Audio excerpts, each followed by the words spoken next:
বাসায় এসেই তারা দেখে রাতের মা তার জীবনের শেষ সময় গুনছে। রিতার মায়ের অনবরত মুখ দিয়ে রক্ত বের হতে থাকে। তার অবস্থা আগের থেকে আরো খারাপ হয়ে গেছে।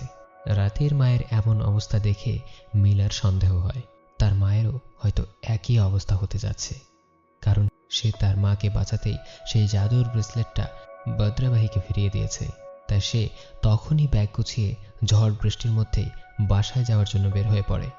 কিন্তু পথে তার চাচাতো ভাই আর তার বন্ধুদের সাথে দেখা হয়ে গেলে তারা রীতিমতো মিলাকে টেনে হিচড়ে আবার বাসায় নিয়ে যায়, কারণ এই ঝড় বৃষ্টির মধ্যেই কখনোই এই গ্রাম থেকে বের হওয়া সম্ভব নয়।